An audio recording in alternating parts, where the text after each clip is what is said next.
오늘 요한일서 강해는 3장 1절에서부터 8절까지 있는 말씀 가지고 그 안에 거하는 자마다 범죄치 아니하나니 라는 그런 주제로 우리가 하나님 말씀 좀 듣도록 하겠습니다. 영어로는 Whoever abides in him sins not 라고 제목을 정했고요. 우리 하나님 말씀 같이 볼게요. 제가 한 절 읽고 여러분도 한 절 읽고 교독하겠습니다. 마지막 절은 우리 함께 봉독합니다. 보라, 아버지께서 어떠한 사랑을 우리에게 주사 하나님의 자녀라 일컬음을 얻게 하셨는고 우리가 그러하도다.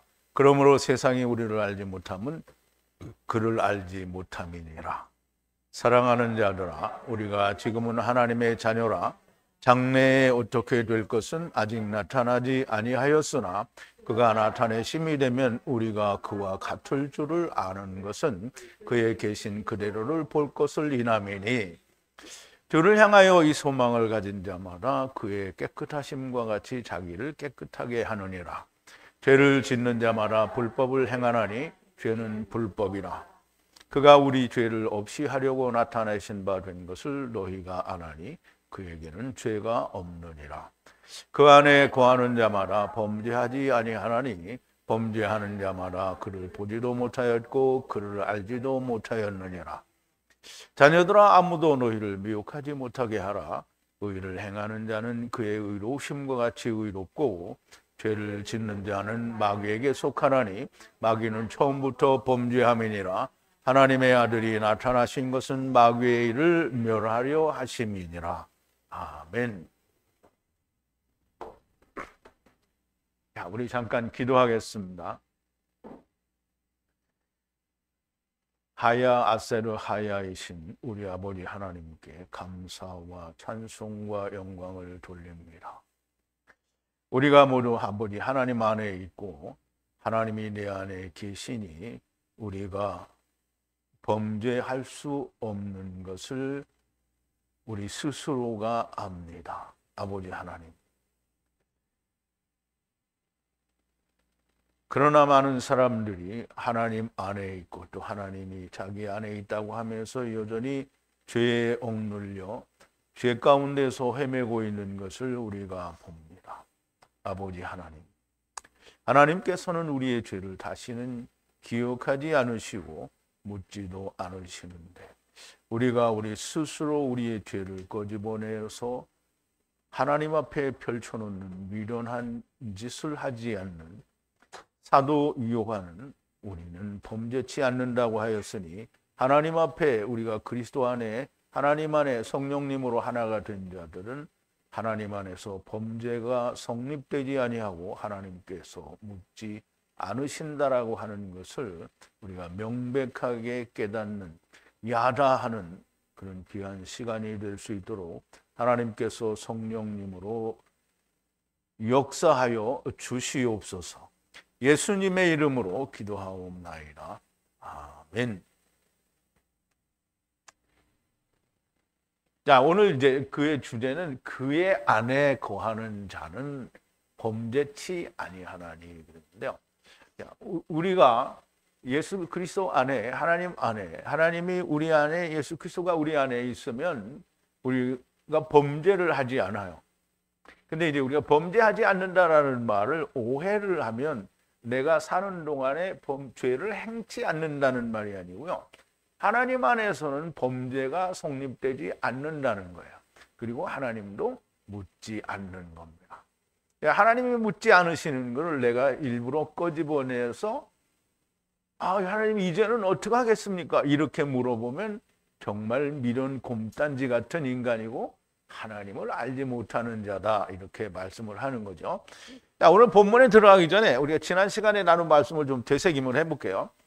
너희에게 쓰는 것은 그 진리를 알지 못하기 때문이 아니라. 그러면 알지 못하기 때문에 쓰는 게 아니라 안다는 거죠. 그래서 그것을 알기 때문이요. 모든 거짓은 진리로부터가 아니라. 진리와 거짓은 같이 될 수 없다라는 얘기를 하는 거죠. 예수 그리스도와 아버지의 말씀이 없다는 거예요. 거짓을 가진 자는, 거짓 선지자나 거짓 선생은 진리, 곧 아버지와 아버지의 아들이신 진리가 존재하지 않는다라는 거죠. 거짓말하는 자가 누구뇨? 예수께서 그리스도가 아니라고 부인하는 자들이 아니냐라고 했는데요. 이건 영지주의자들을 두고 얘기하는 건데요. 또는 영지주의자들뿐만이 아니라 스스로 자기 죄를 고백하고 하나님 용서해 주세요라고 말을 하는 자들도 부인하는 자가 되는 겁니다. 왜? 주님께서 이루신 일을 부인하는 거니까. 이것이 적그리스도이니, 적그리스도라는 것은 안티크라이스트, 그러니까 안티크리스토스 이렇게 되는 거죠. 그래서 적그리스도는 어떤 특정한 어떤 그 놀라운 경이로운 이적을 만드는 어떤 존재들이 아니고요. 예수 그리스도에 대해서 반대하는 자들, 즉 그러면 유대인들이 모두가 다 적그리스도고요. 오늘날 예수 믿는다고 하면서 예수님이 하신 일을 부정하는 모든 사람들이, 근데 예수님은 선제하시는 분이잖아요, 그죠?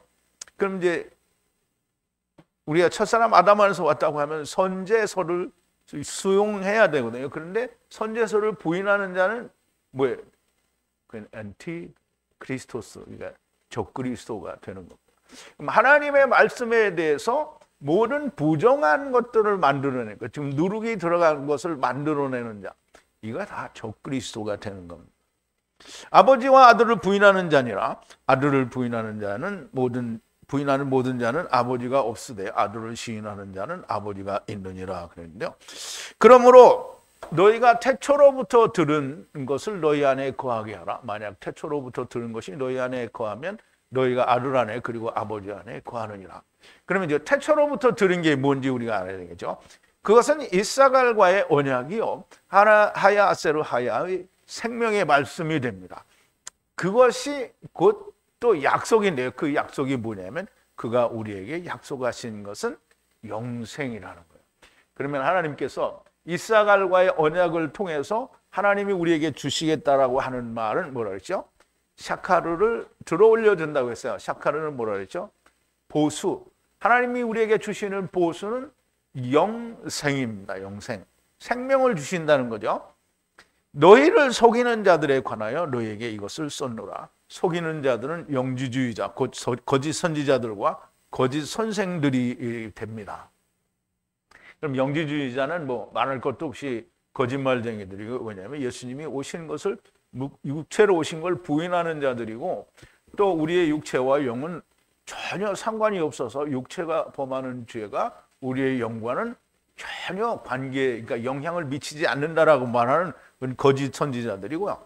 또 다른 말로는 하나님의 말씀을 자기들의 입맛에 맞게 바꾸어서 거짓으로 만들어서 신화처럼 만들어서 이것이 하나님의 말씀이다라고 하고 다른 사람들을 속여서 미혹하는 자들이 거짓 선지자고요. 거짓 선생들이 됩니다.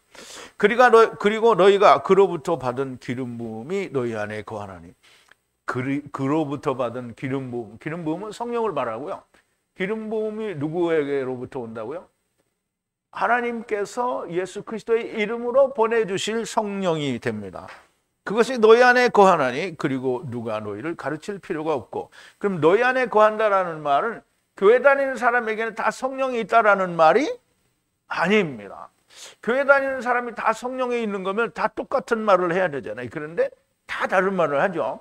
한 교단 안에서도 다 다른 소리를 해요. 그리고 오히려 그러니까 생명의 말씀은 말을 하지 않아요. 다 자기들의 신학적인 얘기만 하지 생명의 말씀은 말을 하지 않는다는 거예요. 그러면 신학적인 이야기가 생명의 말씀이에요? 아니에요. 절대 아니에요. 생명의 말씀은 아버지와 아들을 아는 거라고 했어요. 신학을 아는 건 생명이 아니에요. 하나님과 그의 아들 예수 그리스도를 아는 게 영생이라고 했어요. 그건 뭐예요? 야다하는 거예요. 그냥 우리가 머리로 아는 게 아니라 야다하는 것이 생명이라고 했어요. 그러므로 기름 부음이 내 안에 있다라는 그 말의 전제는 뭐냐면 이사갈의 언약이 내 안에 완전하게 야다되어진 것을 말하는 거예요. 그래서 그 이사갈의 언약, 하야 세르 하야, 처음 여호와 나중 여호와, 그리고 첫사람 아담 안에서 나중 사람 아담 안에서 인자 위에 천사들이 오르락내리락한다, 이런 모든 말씀들이 자기 안에 이루어진 사람은 누구에게 배울 필요가 없어요. 이미 성령님이 내게 다 알려주셨고 또 알려주실 것이기 때문입니다. 그러나 그 기름 부음이 너희들에게 모든 것을 가르치리라. 진리시니 거짓이 없으니 너희들을 가르치신 대로 그 안에 거하라. 성령님이 우리를 가르치신다는 전제 조건 하나가 또 있는데요. 하나님의 말씀이 원어 그대로 우리 안에 있어야 된다는 겁니다. 그러니까 무엇이든지 누룩이 들어간 데에는 하나님의 말씀, 성령님이 거기에 역사하지 않으신다라는 거예요. 누룩이 뭐예요? 장로들의 유전, 이게 누룩입니다. 장로들의 유전이 뭡니까? 고르반, 장로들끼리 모여서 이렇게 우리가 해서 하나님의 말씀을 더 잘 지키자, 이렇게 말하는 건데요. 고르반이라고 해놓고 이걸 하나님께 안 드리고 자기들이 가지고 있으면서 부모를 공경하지 않게 하는 것이 장로들의 유전입니다. 장로들의 유전이란 바리새인들의 누룩, 그리고 사두개인들의 누룩, 또 서기관들이 말하는 바리새인들의 교훈, 이런 것들이 다 누룩입니다. 그리고 그것이 곧 하나님의 말씀이 아니라는 거예요. 그래서 예수님도 분명히 말씀하시기를 장로들의 유전으로 너희가 하나님의 말씀을 폐하는도다라고 했어요. 그럼 장로들의 유전은 폐하는 거예요. 그럼 오늘날 장로들의 유전은 뭐예요? 교회의 결정사항, 노회의 결정사항, 총회의 결정사항, 교단의 결정사항, 이런 게 장로들의 유전입니다. 그런 장로들의 총회의 결정사항이 성경에 있어요? 노회의 결정사항이 성경에 있어요? 없어요. 하나님의 말씀엔 그런 게 없습니다. 그러면 장로들을 세우라고 했는데 교회 성도가 몇 명인데 몇 명 가운데 한 명을 장로로 세우라. 이건 교회가 만든 법이죠. 근데 그게 성경에 그런 게 있어요? 없어요. 근데 교회에서 초대교회에 하나님께서 교회 집사를 세우라고 했는데 그 집사를 누가 세웠어요? 제자들이 7명 세웠어요. 그리고 누가 했어요? 제자들이 안수했어요. 그러면 어떤 종교회의에서 아니면 교회의 어떤 그러니까 이 노회의 회칙이나 당회의 회칙을 통해서 장로들을 세운 게 아니잖아요. 믿음이 충만하고 성령이 충만한 사람을 집사로 세우는 거예요. 장로는 더더욱이 그것보다 더 훌륭한 사람을 세워야 되겠죠. 그런데 사람 수에 맞춰서 세우는 건 아닌 거죠. 하나님의 말씀이 존재하지 않으면 성령님의 역사는 없다라는 거죠. 자, 자녀들아 이제 그의 안에 거하라. 항상 명백하게 빛으로 비춰진 담대함을 가지라. 빛으로 비춰졌다라는 말은 예수 그리스도와 하나님과 내가 하나가 됐다라는 거예요. 빛으로 오신 참 생명의 말씀이 나에게 비춰졌다라는 말은 빛이 이렇게 휙 지나갔다는 게 아니고 나에게 들어왔다라는 얘기예요. 그럼 빛이 내게 들어왔으면 아버지가 그 안에 계신 예수 그리스도께서 내 안에 들어오는 거잖아요.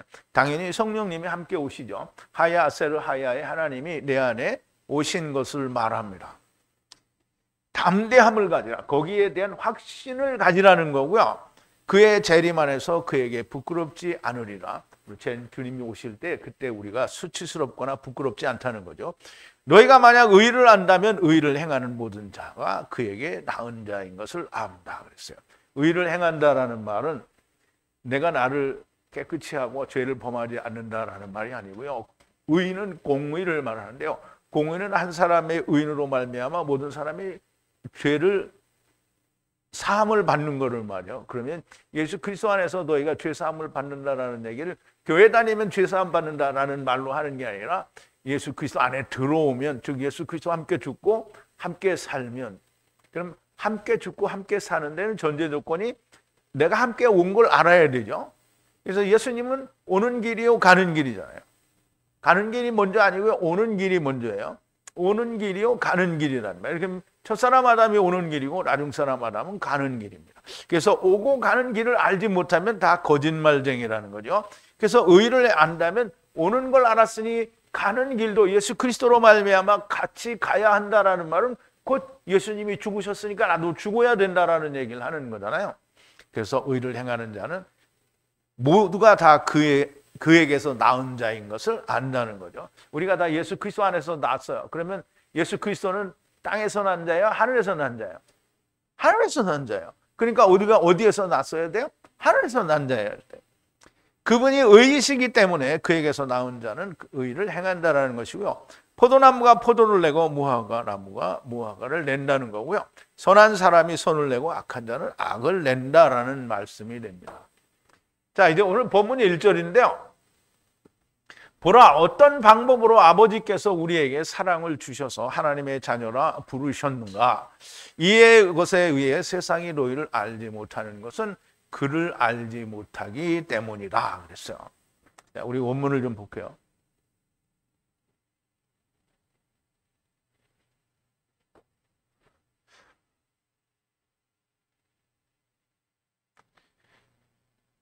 자, 보라.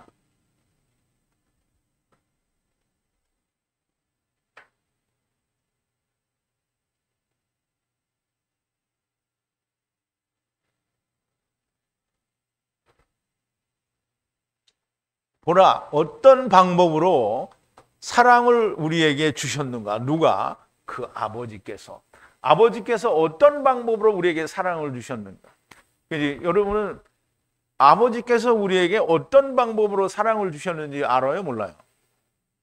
어떤 방법으로 사랑을 주셨는지 우리가 설명을 할 수 있어야 돼요. 데리고 오셔서 우리를 데리고 가시는 사랑이에요. 그럼 예수 그리스도께서 우리를 다 육체로 데리고 오셨으니까 데리고 가시려면 육체를 뺏겨가서 데려가야 되는 거죠. 왜? 하나님의 집을 입어야 되니까 육체를, 흙집을 벗어야 됩니다.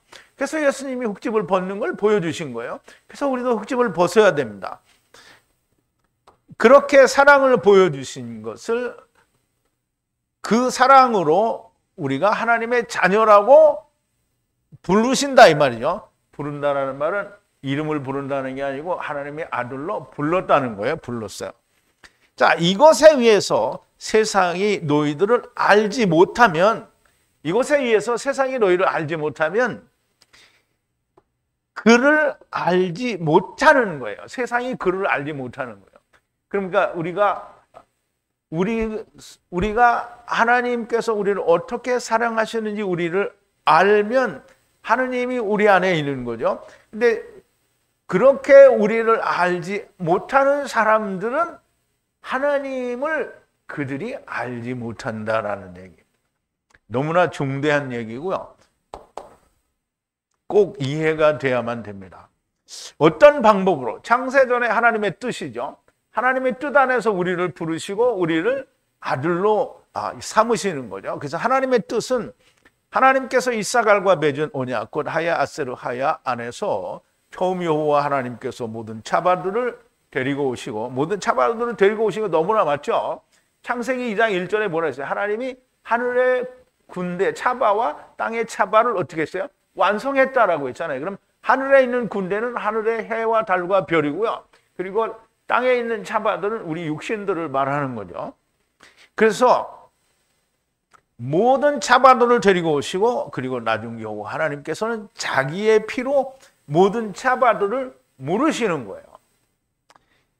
이 언약의 사랑으로 하나님의 자녀로 우리를 부르신 것에 의해서 너희들을 알지 못하는 것은 저희들 곧 세상이 그를 알지 못하기 때문이라는 건데요.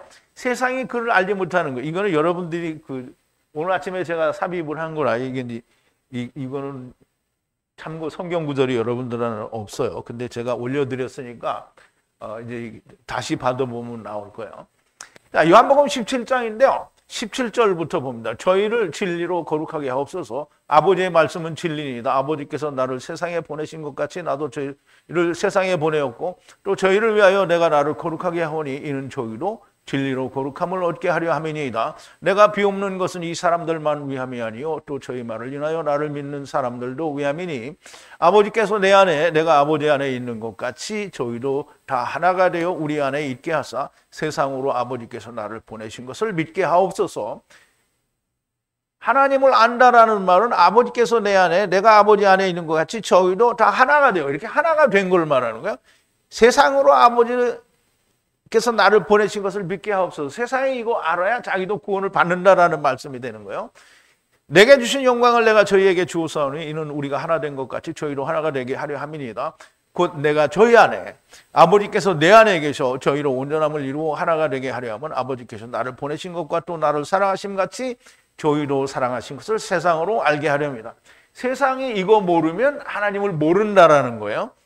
아버지여 내게 주신 자도 나 있는 곳에 나와 함께 있어 아버지께서 창세전부터 나를 사랑하심으로 내게 주신 나의 영광을 저희로 보게 하시기를 원하옵나이다. 의로우신 아버지여 세상의 아버지를 알지 못하여도 나는 아버지를 알았사옵고 저희로 아버지께서 나를 보내신 줄 알았사옵나이다. 내가 아버지의 이름을 저희에게 알게 하였고, 지금 예수님이 누구의 이름을 알게 했다고요? 아버지 여호와 하나님의 이름을 알게 했어요. 누구에게? 제자들에게. 또 알게 하리니, 그러면 이제 제자들이 또 알게 할 거라는 거죠. 이는 나를 사랑하신 사랑이 저희 안에 있고 나도 저희 안에 있게 하려 함이니이다. 그런데 세상은, 이거를 모르는 세상은 하느님을 알지 못한다라는 거예요. 그러므로 여호와 하나님의 이름의 선포에 대해서 알지 못하고 선제서를 부인하는 사람들은 하나님을 안다고 말을 해도 모르는 것과 동일하다는 거예요. 그러면 자기들은 하나님을 안다고 하는데 하나님은 나중에 뭐라 하냐면 나는 너를 도무지 알지 못한다라고 말씀을 하신다는 거죠. 자, 2절인데요. 사랑하는 자들아, 지금 하나님의 자녀들이라, 그리고 아직 장래에 어떻게 비춰질지 나타나지 않았으나 그런데 만약 명백하게 비춰지면 그의 존재와 같이 그를 보는 것과 같을 것이라 그랬어요. 자, 이 말은 굉장히 중요한데요. 우리 이제 이해가 되면 아주 중차대한 얘기가 됩니다. 자, 사랑하는 자들아, 지금 하나님의 자녀라. 우리가 지금 하나님의 자녀라는 거예요. 그런데 아직 명백하게 어떻게 나타날지, 명백하게 어떻게 나타날지에 대해서 확실하지 않다는 거야. 이게 분명하지 않다는 거죠. 그런데 만약 명백하게 나타나게 되면은 되는 것은 이제 알게 된다는 거예요. 명백하게 알게 되는데 언제 그의 나타나심이, 그러니까 명백하게 그가 나타나시는 것에 의해서 알게 되는데요. 그와 같은 것일 거라는 거예요. 어떻게 같으냐 하면 그를 보는 것 같이, 어떻게 그의 그때의 모습을, 그러니까 여기는 이제 영어로 하면 he is, 근데 그가 어떤 존재로 오든지 그와 같을 거라는 얘기를 하는 거예요. 우리가 지금 하나님의 자녀인데, 인애가 아니고 인데 장차 어떻게 나타나게 될지 명백하게 비춰지지 않았으나 그분이 명백하게 나타나시면 재림하시게 되면 그의 존재를 그대로 보는 그대로 그분과 같게 될 것이라는 말씀인데요. 그럼 예수님이 오실 때 어떤 모습으로 오시죠? 예수님은 하나님의 모습으로 오시는 거잖아요.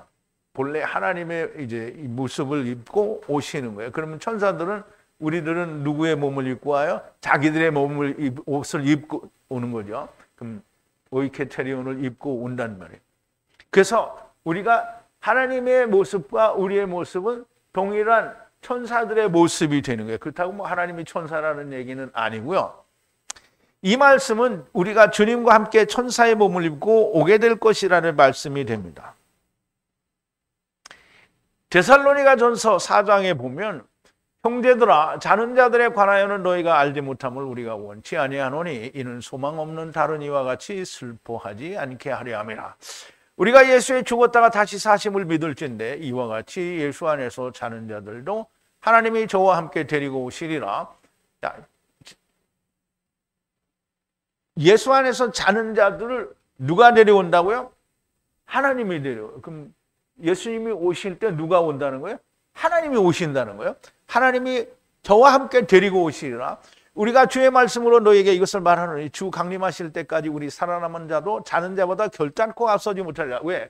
그들은 먼저 오이키테리온을 입고 오니까 앞서지 못하는 거예요. 주께서 호령관 천사장의 소리와 하나님의 나팔로 친히 하늘로 쫓아 강림하시니 그리스도 안에서 죽은 자들이 먼저 일어나고. 그럼 이제 위에서 했던 얘기를 지금 다시 하는 거예요. 저와 함께 오시는데 먼저 일어난다는 부활의 몸을 입고 일어나고 그 후에 우리 살아남은 자도 저희와 함께 구름 속으로 끌어올려 공중에서 주를 영접하게 되니 올라가면서 변화된다라는 얘기죠. 그리하여 우리가 항상 주와 함께 있으리라. 그러므로 여러 말로 서로 위로하라. 항상 주와 함께 있으리라 이렇게 말하니까 사람들은 정말 천국에서 주와 함께면 어떻게 그냥 아름답고 좋은 것만 보고 막 천국의 생활을 누리는 걸 이렇게 생각하는데요. 주와 함께 있는 것은 우리가 천사의 몸을 입고 있으면 항상 주와 함께 있는 겁니다. 그런데 뭐 하는 거죠? 천사의 몸을 입고 메시아 왕국에서 왕 같은 제사장을 하는 거죠. 자, 요한계시록 19장에도 보면 우리가 다 본 거죠. 또 내가 하늘에 일이 열린 것을 보니 보라 백마탄 자가 있으니 그 이름은 충신과 진실이라. 그가 공의로 심판하며 싸우더라. 그 눈이 불꽃 같고 그 머리에 많은 면류관이 있고 또 이름 쓴 것이 하나 있으니 자기밖에는 아는 자가 없고 또 그가 피 뿌린 옷을 입었는데 그 이름은 하나님의 말씀이라 칭하더라. 하늘에 있는 군대들이 그러잖아요. 깨끗한 세마포를 입고 백마를 타고 그를 따르더라. 너무 똑같은 말이죠. 그 입에서 이한검이 나오고 그것으로 만국을 치겠고 친히 조이를 철장으로 다스리며 또 친히 하나님 곧 전능하신 이의 맹렬한 진노의 포도주를 밟겠고 그 옷과 그 다리 사이에 이름 쓴 것이 있으니 만왕의 왕이요 만주의 주라 하겠다.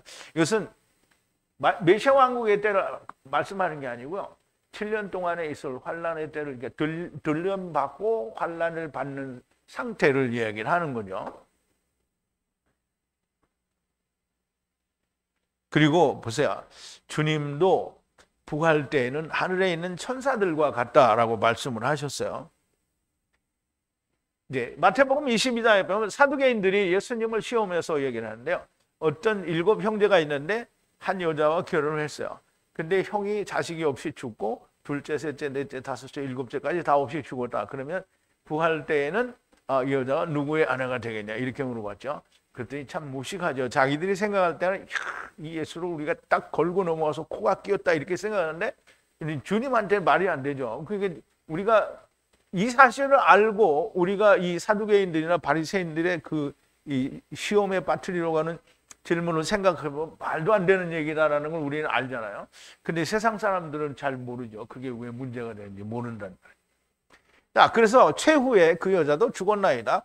그런즉 저희가 다 그를 취하였으니 부활 때의 7 중에 네 아내가 되리이까. 예수께서 대답하여 가라사대 너희가 성경도 하나님의 능력도 알지 못하는 거로 오해하였도다. 부활 때에는 장가도 아니가고 시집도 아니가고 하늘에 있는 천사들과 같으니라 그랬어요. 자, 들어 올린다라는 건데 이제 부활 때에는 결혼하지 않는데요. 이게 시집도 안 가고 장가도 안 간다라는 거예요. 천사들과 같다는 거예요. 하나님의 나라에 있는 천사들과 같다는 거예요. 천사들은 시집 장가 가요 안 가요? 그러니까 하늘에 있는 천사들이 땅에 내려와서 사람 여자와 혼인해서 아이를 낳는다. 그게 네필입니다. 이건 말이 성립이 안 되는 거죠. 그러니까 하나님의 천사들이 타락을 찬 천사들이 내려와서 사람하고 같이 잤다. 이 말은 뭘 말하는 거예요? 그리스 신화가 들어왔다는 얘기를 하는 거예요. 성경은 하나님의 말씀에는 결단코 그런 일이 없는 겁니다. 자, 3절인데요. 그리고 그의 위에 이 소망을 가진 모든 자들은 그의 순결하심 같이 자기를 정결케 하느니라 그랬어요. 그리고 모든 자인데요. 그 모든 자가 누구냐면 소망을 가진 모든 자예요. 무슨 소망? 그의 위에 이 소망을 가진 모든 자들이 스스로 자기를 깨끗하게 한다는 거예요. 누구처럼? 그가 순결하신 것처럼 자기도 순결하게 한다는 거예요. 그러면 이제 정결케 하다, 뭐 순결케 하다 이런 말인데요. 주님이 어떻게 순결하신가? 주님은 어떻게 순결하시고 어떻게 정결하신가? 혹은 거룩하시다 뭐 이렇게 이야기를 해도 되는데요. 주님이 어떻게 순결하신가? 주님이 깨끗하게 자기를 막 회개하고 자기를 깨끗이 하고 죄를 범하지 않고 막 열심히 교회 다니고 막 이렇게 해서 순결하는 거예요? 사람들은 자기를 순결하, 그러니까 예수님이 순결하다 그러면서 너희도 순결하라 그러면 무엇보다 먼저 생각을 하는 게 내가 죄를 짓지 말아야 이렇게 생각하죠. 그래서 깨끗하게 닦고 빨고 세탁해서 나를 깨끗하게 한, 그건 지랄 맞은 소리죠. 참 잘 보세요. 간단하게 말하면 세상에 속하지 않으면 순결한 거예요. 예수님이 뭐라 했어요? 세상에 속하지 않았잖아요. 예수님이 세상에 속하지 않은 거예요. 그러니까 너희도 세상에 속하지 않았다는 거예요. 왜? 내가 너를 택했기 때문에. 세상에 속하지 않으면 순결한 겁니다. 주님이 세상에 속하지 않으신 것처럼 나도 세상에 속한 자가 아니면 순결합니다.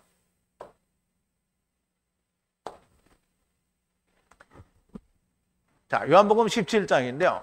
내가 아버지의 말씀을 저에게 주었사오매 세상이 저희를 미워하였사오니 이는 내가 세상에 속하지 아니함 같이 저희로 세상에 속하지 아니함을 인함이니이다. 내가 비옵는 것은 저희를 세상에서 데려가시기를 위함이 아니요 오직 악에 빠지지 않게 보존하시기를 위함이니이다. 내가 세상에 속하지 아니함 같이 저희도 세상에 속하지 아니었습니다. 그러면 예수님이 세상에 속하지 않으니까 세상은 부정한 거고 예수님이 세상에 속하지 않았으니까 정결하지요, 순결하지요, 거룩합니다. 저희도 세상에 속하지 아니하였사옵나이다. 누가? 제자들이 아니라는 거죠. 그럼 제자들로 말미암아 또 다른 예수 그리스도를 믿는 자들도 역시 세상에 속하지 않은 자가 되죠. 저희를 진리로 거룩하게 하옵소서. 아버지의 말씀은 진리니라. 진리 안에는 거짓이 없고요. 진리 안에는 다 순결한 겁니다. 그러므로 우리가 예수 그리스도 안에 하나님 안에 있으면 순결한 거예요. 아버지께서 나를 세상에 보내신 것 같이 나도 저희를 세상에 보내요. 깨끗하고 진리고 순결한 자들을 세상에 보냈어요. 왜? 예수님이 그렇게 오셨으니까 또 보내시는 거예요. 또 저희를 위하여 내가 나를 거룩하게 하오니 이는 저희로 진리로 거룩하게 함을 얻게 하려면이다. 그럼 진리 안에 있으면 우리가 다 순결하고요. 또 거룩하고 그런 겁니다.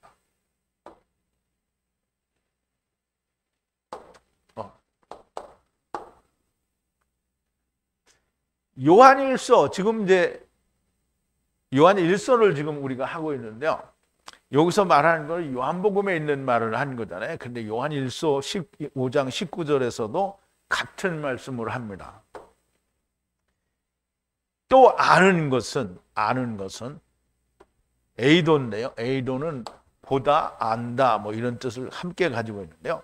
이 에이도, 안다는 거예요. 우리는 하나님께 속해 있다라는 거, 우리는 하나님으로부터 이다라는 거예요. 그리고 세상은 악한 자 안에 놓여 있다라는 거예요. 그럼 세상은 악하고 우리는 하나님께 속해 있다라는 거예요. 그럼 우리가 세상에 속했다는 거예요? 하나님께 속했다는 거예요? 하나님께 속했다라는 거예요. 그러면 하나님께 속한 자는 세상과 친구 안 하고 세상과 짝하지 않고 세상으로부터 나온 자들이에요. 그럼 세상으로부터 나오면 어디로 가야 돼요? 세상에서는 세상으로부터 나올 수가 없어요. 그러면 세상으로부터 나온 분이 누구 있어요? 예수님이죠. 우리가 예수님 안에 있으면 세상으로부터 나온 자가 됩니다. 그것이 전제가 되지 않으면 하나님의 나라는 물 건너간 거예요. 자, 4절인데요. 죄를 행하는 모든 자가 불법을 행하나니 죄는 불법이라 그랬어요.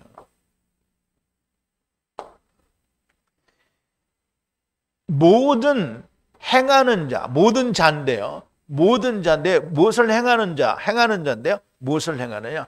죄를, 하마루티아, 범죄하는 자마다, 그리고 불법을 행한다는 거예요.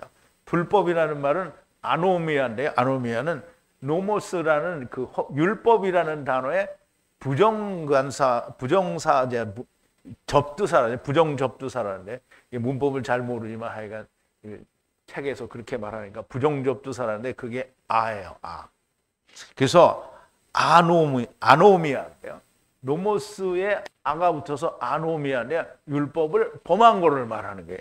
그러므로 죄를 행하는 것은 곧 불법을 행하는 거예요. 율법을 범하는 거죠. 그리고 죄는 곧 율법을 범하는 거라는 거예요. 그러니까 사람이 죄를 범하는 건 율법을 범하는 건데요. 그러면 그 죄 자체가 뭐냐면 율법을 범하는 거다라는 얘기를 하는 거예요.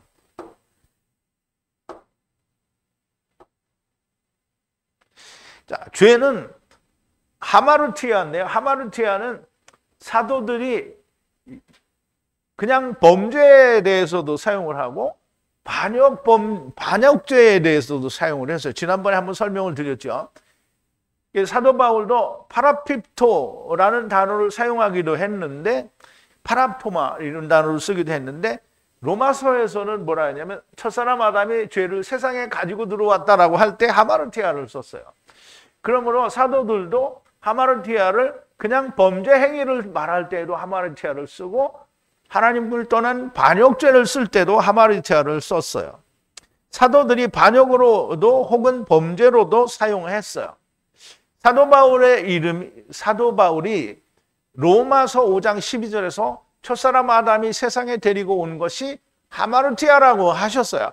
불법은 아노미아인데요. 아노미아는 부정접두사 아가 붙어서 율법에 그게 붙여져서 합성된 단어인데요. 율법을 범했다라는 뜻이 됩니다. 율법은 우리가 죽기 전에는 결코 이룰 수 없는 겁니다. 그러니까 우리가 죽지 않고 율법을 이룬다라는 말은 성립할 수가 없죠. 예수님 그렇게 사람이 그거 할 수 있으면 예수님 왜 죽어야 되겠어요? 예수님 안 죽죠.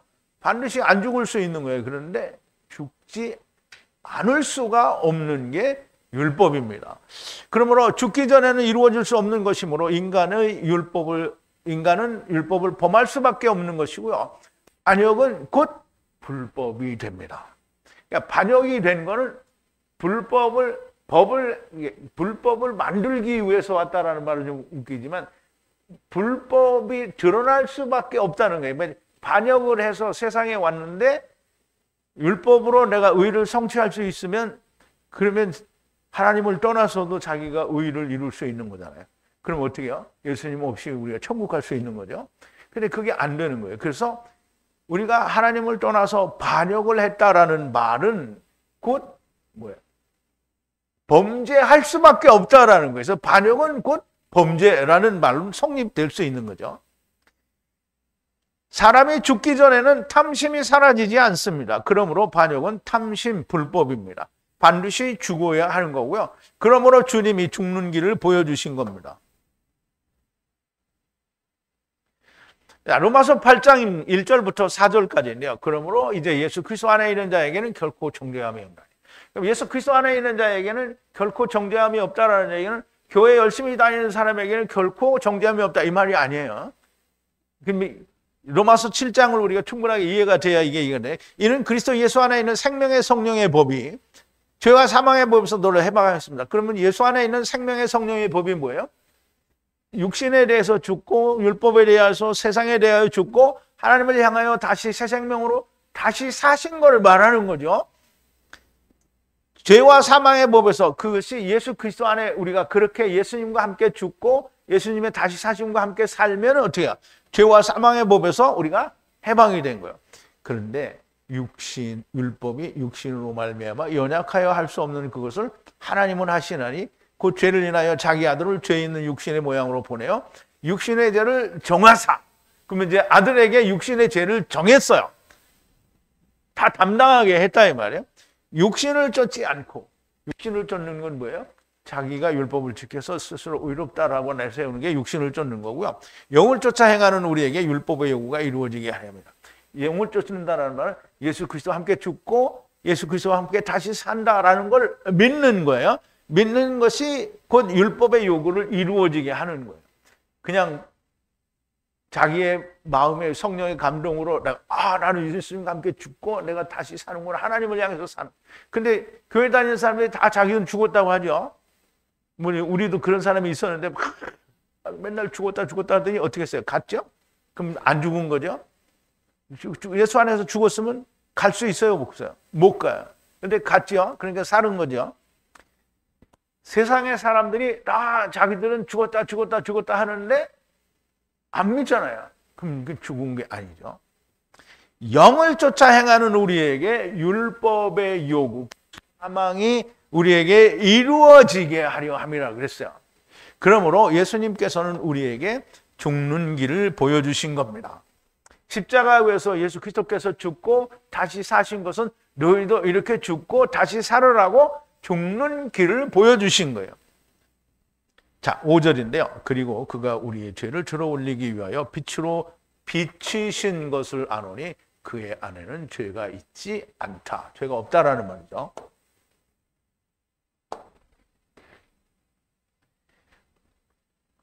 그리고 우리가 안다는 건데요.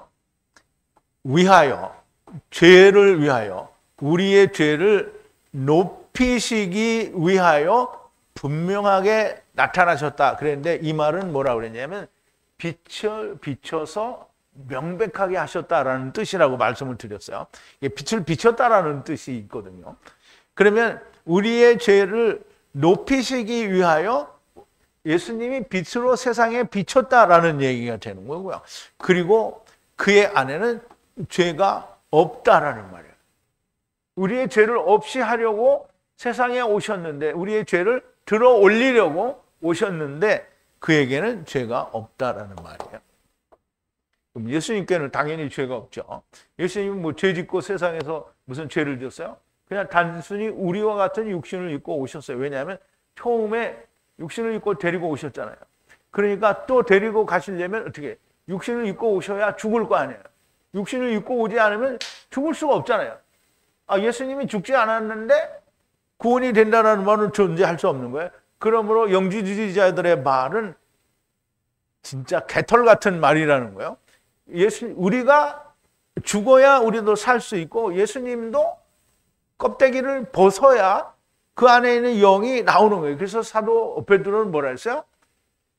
육체로는 죽임을 당하시고 영으로는 살리심을 받았다라고 했잖아요. 그러므로 예수님이 죽으신 것처럼 우리도 죽어야, 그래서 우리가 죽지 않는다라고 하면 아무것도 이루어진 게 없는 거예요. 자, 죄를 들어 올린다는 말은 히브리어로 나사예요. 나사. 민수기에서도 여러 번 나왔죠. 하나님이 그들의 죄를 들어 올리셨다라고 얘기했어요. 그럼 하나님이 그들의 죄를 들어 올렸다라는 말은 그들이 멸망이라는 말이 아니고요. 그 맨 마지막에 그들의 죄가 들어 올려질 거다라는 얘기가 되는 거죠. 나사와 같은 말인데요. 민수기에서도 가나안 땅에 들어가기를 거부한 백성들이 죄를 들어 올리셨다라고, 백성들의 죄를 들어 올리셨다라고 하셨어요. 죄를 들어 올렸다. 반역과 모든 범죄를 하나님께서 들어 올린다는 것인데요. 이것을 들어 올릴 수 있는 분은 오직 예수 그리스도 나중 여호와 하나님 뿐입니다. 그러면 전국 들어 올렸는데 어디로? 그러니까 거부한 자들을 들어 올렸어요. 들어 올렸어요. 근데 어디로 들어 올렸어요? 음부로 들어 올렸죠. 왜냐하면 음부에서 거기서 뭐 해야 돼요? 성령님과 함께 소금 언약에 자꾸 불을 쳐야 돼요. 그걸 얹을 만큼 해야 돼요? 예수님 땅에 재림하실 때까지 해야 돼요. 그래서 맨 마지막에 30에 해당하는 사람들이라고 했죠. 예수 그리스도께서 들어 올리지 않으시면 아무도 들어 올릴 수 있는 자가 없습니다. 왜냐하면 첫사람 아담이 데리고 오셨는데 데리고 오신 자를 다시 데리고 가려고 하면 예수 그리스도 안에서가 아니면 안 되는 거예요. 6월절 어린 양 안에서 들어 올리고 하나님의 어린 양 안에서 들어 올리게 됩니다. 들어 올리시는 것도 세 때와 4대에 걸쳐서 들어 올리는 것이 됩니다. 물론 먼저 된 자, 가탄들은 무조건 다 먼저 된 자죠. 들어 올려진 거예요, 이미. 그리고 그의 안에는 죄가 존재하지 않는다. 죄가 없는 자만이 하나님께 들어 올릴 수가 있는 겁니다. 자, 6절인데요. 그의 안에 거하는 모든 자가 범죄치 아니하나니 범죄하는 모든 자는 그를 보지도 못하였고 그를 알지도 못하느니라 그랬어요.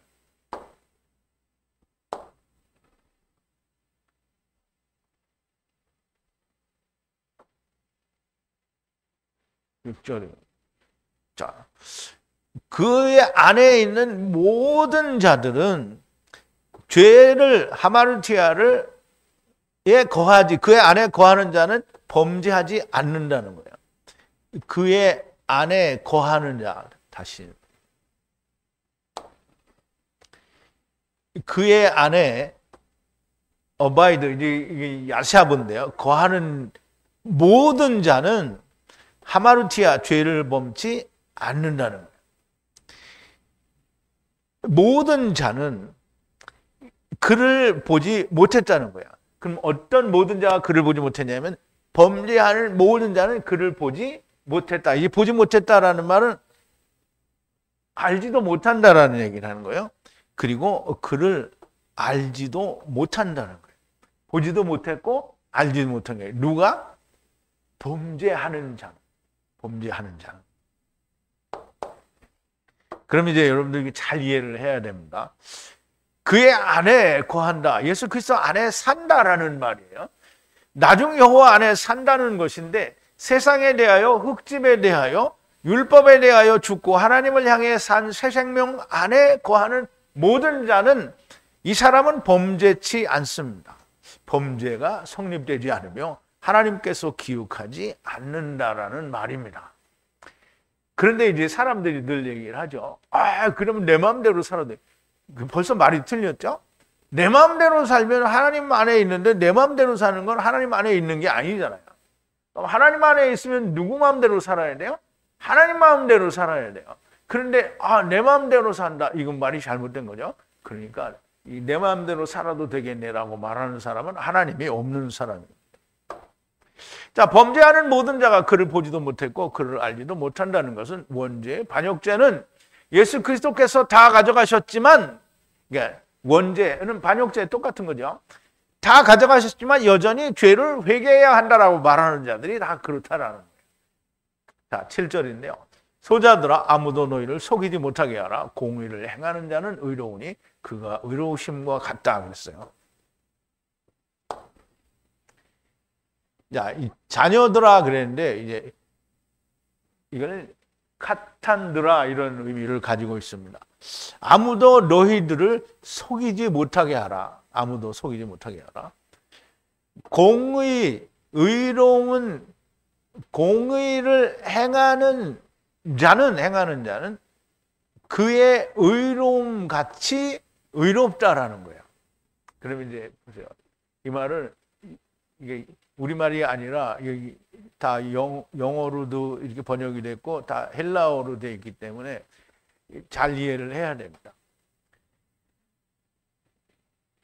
카탄드라, 누가 너희를 속이지 못하게 하라는 거야. 이제 속이는 게 조금 이따 이제 설명을 드릴 텐데요. 의로운 공의를 행하는 자는 그의 의로우심과 같다는 거예요. 그럼 예수 그리스도는 의로운 분이잖아요. 그럼 예수 그리스도는 공의의 의로운 분이에요. 그러면 의로운 공의를 행하는 자는 예수 그리스도와 동일하다라는 거예요. 의로운 것이 동일하다는 거예요.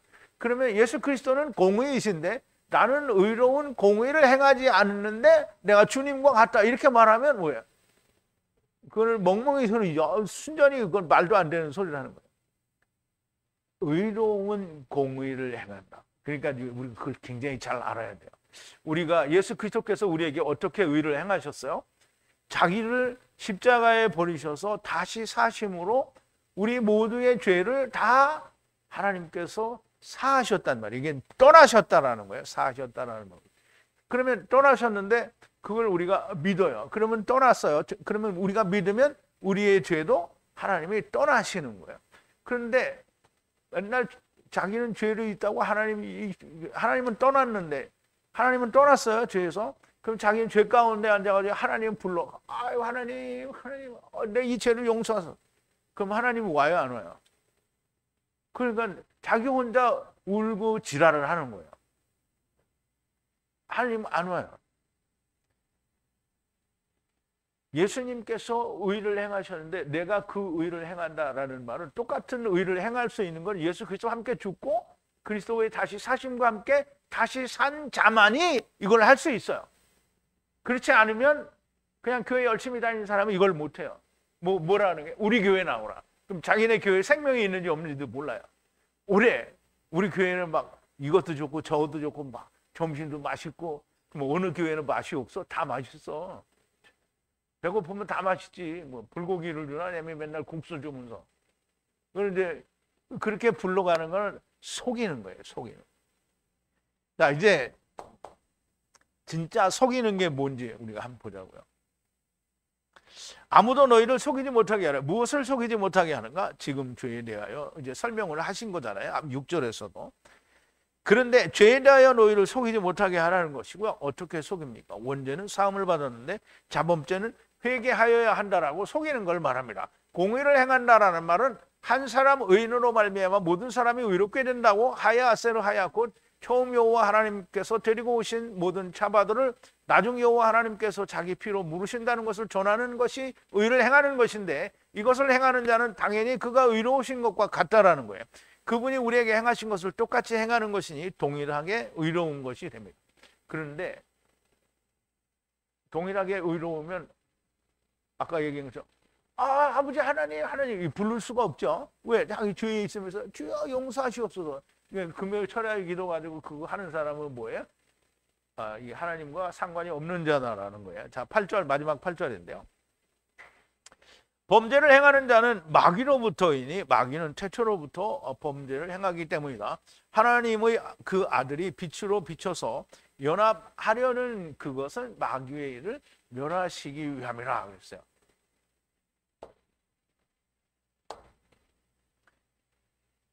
자, 그 행하는 죄를 행하는 마귀로부터 그러니까 죄를 행하는 자는 마귀로부터라는 거예요. 마귀로부터. 죄를 행하는 자, 여기 이제 행한다라는 동사가 들어가는데요. 행하는 모든 사람들을 말해요. 마귀로부터라는 거예요. 마귀는 태초로부터 범죄를 했어요. 그런데 하나님의 아들이 명백하게 빛으로 비춰져서 하나가 되게 하는 것은 놓아주려고 하는 건데요. 놓아주기 위해서, 멸하기 위해서라는 말인데요. 마귀의 일을, 마귀의 그 일을 어떻게 해요? 멸하기 위해서. 이제 우리가 이걸 좀 잘 이해를 해야 됩니다. 하나님의 뜻은 창세 전이지만 마귀의 태초는 언제냐면 땅이 발화되면서부터 마귀의 태초가 시작이 됩니다. 어두움과 공허와 황폐가 하야한 그때, 하야했다는 말은 이제 나타났다라는 거예요. 자, 우선 창세기 1장 1절인데요. 베레시트, 태초에 하나님이 발화를 하셨어요. 에트, 하늘을, 이게 샤마임이죠. 여기는 하나님의 나라예요. 나라. 스카이가 아니고요. 하나님의 나라. 바에트 에레츠, 땅인데요. 이 땅은 물이죠. 물. 태홈을 말해요. 태홈을 말하는 거예요. 그럼 하나님의 나라로부터 물덩어리를 어떻게 해요? 분리했다는 거예요. 분리했는데 그냥 분리하면 어떻게 해요? 안 되니까 하나님의 성령으로 차단을 한 거예요. 차단을 했어요. 그러므로 이 땅이 시작이 됐을 때에 이제 여기서 나오는데요. 그 에레츠 물이 태홈이 어떻게 하야했는데요. 뭐가 하야했냐면 어두움과 공허와 황폐가 나타났어요. 어디에? 흑암에, 어두움에. 그래서 태홈의 얼굴 위에 이미 이제 그게 들어왔는데 하나님의 성령이 알을 품은 것처럼 태홈 위에 수면이죠. 수면 위에 알을 품은 것처럼 품고 있다는 거예요. 그러면 성령님께서 그 물덩어리를 품고 있다라는 거야. 그런데 그 성령님이 품은 물덩어리 안에 뭐가 있다고요? 흑암과 공허와 텅 빈이 거기 있다는 거예요. 이게 마귀의 시작이에요. 어두움의 시작이라는 거예요. 어두움 가운데 행하는 모든 것이 범죄예요. 그러므로 이 어두움 가운데 하나님이 빛을 주시지만 그 빛은 그림자 빛이라고 했죠. 그 빛을 주시지만 그 빛은 세상 전체를 비추는 게 아니에요. 물론 돌아가면서는 전체를 비추죠. 돌아가면서는. 그러니까 부분적으로 비춰서 전체를 돌아가는 거예요. 그러니까 모든 자가 빛의 영향을 받는 거예요. 그러므로 빛 안에 들어가지 못한 자는 어두움 가운데 행하는 자가 되는 거예요. 범죄자가 되는 겁니다. 마귀의 일이 무엇입니까? 마귀의 일이 무엇인지 우리가 알아야 되는데, 마귀의 일은 선악을 알게 하는 나무를 열심히 하는 것이 마귀의 일이에요. 다른 말로는 자기의 근본된 토지를 아바드 경작하는 것이 마귀의 일이에요. 그게 우리의 일인데 우리가 지금 뭐 하고 있는 거예요?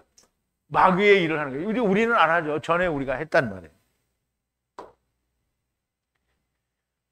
창세기 3장인데요. 네가 얼굴에 땀이 흘러야 식물을 먹고, 식물은 레헴이라고 했어요.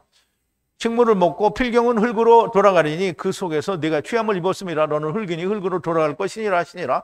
아담이 그 아내를 하와라 이름하였으니 그는 모든 산자의 어미가 됨이니라. 여호와 하나님이 아담과 그 아내를 위하여 가죽옷을 지어 입히시니라. 여호와 하나님이 가라사대 보라, 이 사람이 선악을 아는 일에 우리 중 하나같이 되었으니 그가 손을 들어 생명나무로 실과도 먹고 실과도 따먹고 영생할까 하노라. 여호와 하나님이 에덴 동산에서 그 사람을 내어보내어 그의 근본된 토지를 갈게 하시니라. 근본된 토지를 갈게 하시니라.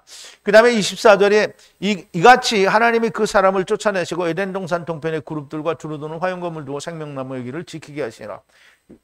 근본된 토지를 갈잖아요. 자기의 땅을 가는 거예요. 자기를 가는 거예요. 자기를 열심히 갈아서 나는 이제 죽어야 되는 거구나. 그러면 여기 두루도는 화용검을 두었잖아요. 두루도는 화용검을 맞고 죽으면 생명나무를 어떻게 해요? 얻어요. 이거 우리가 다 이렇게 근본된 토지를 우리가 갈도록 되어 있는 거예요. 그게 세상에 와서 우리가 할 일인데요. 근본된 토지를 갈다 나는 죽어야 되는구나. 이걸 알면 어떻게 해요? 두루도는 화용검을 맞는 거예요. 이 자기를 가르고 닦는 것이 마귀의 일이 되는 겁니다. 스스로 율법을 잘 지켜 의롭게 되려는 것이 마귀의 일이고요. 이것을 멸하시기 위해서 빛으로 오셔서 비추신 것이고요. 거기에 연합하게 하시려는 것이 곧 마귀의 일을 멸하시는 겁니다. 빛으로 연합하는 것은 교회에 열심히 다니는 게 아니고요. 하나님 앞에서 떳떳해지는 것도 역시 아니고요. 그림자 빛과 참 생명의 빛을 알아야 됩니다. 자, 이제 고린도후서 4장 6절인데요. 그 하나님께서 말씀하셨어요. 뭘 말씀하셨냐면 어두움으로부터 빛이 비치라고 말씀하신 하나님 말씀대로 빛이 났는데요. 어디에? 마음 안에. 우리의 마음 안에 그 빛이 우리의 비쳤어요. 하나님의 영광을 야다하는 빛, 오르예요. 빛이 하나님의 영광을 야다하는 빛이 예수 그리스도의 얼굴에 있는 그 빛이 우리의 마음에 비쳤다는 거예요. 그러면 이 빛이 있으라 하신 그 빛이 예수 그리스도의 얼굴에 있는 뭐라 했어요? 하나님의 영광을 아는 그 빛이에요. 그러면 참 이게 그림자 빛이죠. 그러면 여기는 뭐예요? 예수 그리스도의 얼굴에 있는 하나님의 영광을 아는 빛. 여기는 뭐예요? 참빛이죠. 참빛. 이걸 알아야 돼요. 그럼 이제 창세기 1장 3절에서 빛이 있으라 하시면 빛이 있었다 이 말은 그림자 빛이고요. 그 그림자 빛이 예수 그리스도의 얼굴에 하나님의 영광을 아는 그 빛이 우리의 마음에 비쳤잖아요. 그러므로 참빛과 그림자 빛과 참빛을 알아야 되는데, 그림자 빛은 처음 여호와 하나님이시고 참 생명의 빛은 나중 여호와 하나님이신 것을 우리가 반드시 알아야 됩니다. 요한복음 12장인데 내가 땅에서 들리면 모든 사람을 내게로 이끌겠노라 하시니 이렇게 말씀하시면 자기가 어떠한 죽음으로 죽을 것을 보이심이라. 이에 무리가 대답하되 우리는 율법에서 그리스도가 영원히 계신다 함을 들었거늘 너는 어찌하여 인자가 들려야 하리라 하느냐. 인자는 누구냐. 예수께서 가라사대 아직 잠시 동안 빛이 너희 중에 있으니 빛이 있을 동안에 다녀 어두움에 붙잡히지 않게 하라. 어두움에 다니는 자는 그가 가는 바를 알지 못하느냐. 그러니까 예수님이 빛이잖아요. 참빛으로 오셨어요. 예수님은 좀 이따 가잖아요. 그러니까 잠시 빛이 있을 동안에, 물론 가신 뒤에도 제자들이 있으니까 문제는 아니지만 지금 유대인들에게 예수님 말씀하시는 거예요. 잠시 내가 여기 너희들과 함께 있을 동안에 빨리 빛에 거하라는 거예요.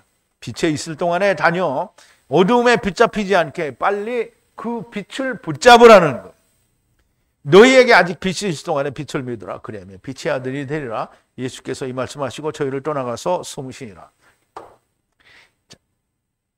이것이 빛을 아는 것이요, 빛 안으로 들어올 수 있는 자가 되는 겁니다. 빛 안에서 거한다는 것은 그냥 교회에 열심히 다니는 것을 의미하지 않습니다.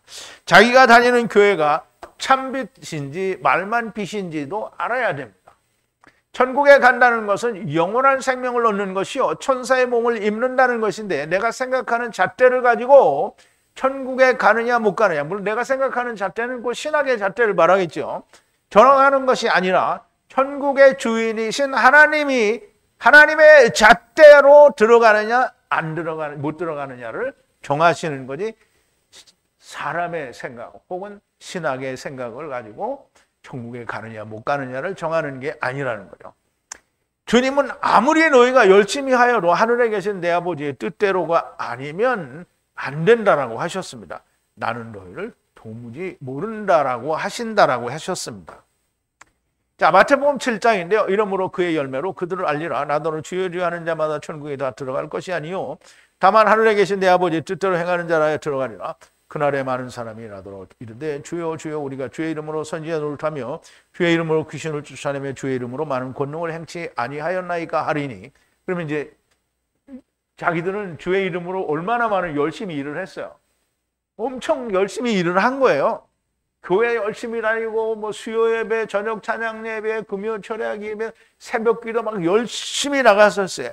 그런데 그때 내가 저희에게 밝히 말하되 내가 너희를 도무지 알지 못하니 불법을 행하는 자들아 내게서 떠나가라. 자기의 생각대로 이렇게 하면 하나님이 기뻐하시리라 하고 뭐 목숨을 걸었어도 상관이 없어요. 아무리 열심히 해도 주님이 나는 너를 모른다라고 하신다는 거죠. 하늘에 계신 내 아버지의 뜻이 무엇입니까? 아버지의 뜻을 알지 못하면 당신들의 천국행은 물 건너가게 됩니다. 그의 안에 있는 자는 범죄하지 않는다고 하시는데요. 범죄하는 자마다 그를 보지도 못했고 그를 알지 못한다라고 하십니다. 범죄한다라는 말은 날마다 죄에게서 벗어나지 못하는 자를 말하는 겁니다. 죄를 벗어나지 못하니까 날마다 회개를 해야 되는 겁니다. 날마다 회개하는 자는 그를 보지도 알지도 못하는 자라고 하십니다. 제발 정신 차리는 분들이 많이 나오기를 바라고요. 오늘도 하나님의 음성이 들리는 분들이 많이 나오기를 기도합니다. 우리 기도하시겠습니다. 놀라운 경이로운 사랑으로 저희들을 사랑하시는 하야 아세르 하야 우리 아버지 하나님께 감사와 찬송과 영광을 돌립니다.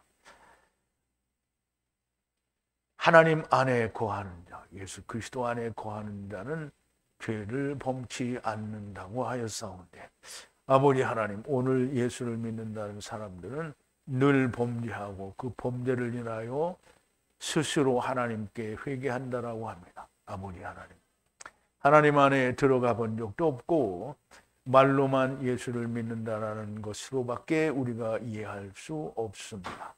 아버지 하나님, 이런 자들은 나는 너를 도무지 알지 못한다라고 책망하신다고 하였사오니 오늘 이 하나님의 음성이 들리는 자가 많이 나오게 하여 주시옵소서. 귀도 열어주시고 눈도 열어주시고 그 심령도 열어주셔서 아버지 하나님, 하나님의 음성이 들리는 자들이 정말 많이 나오게 하여 주시옵소서. 예수님의 이름으로 기도하옵나이다.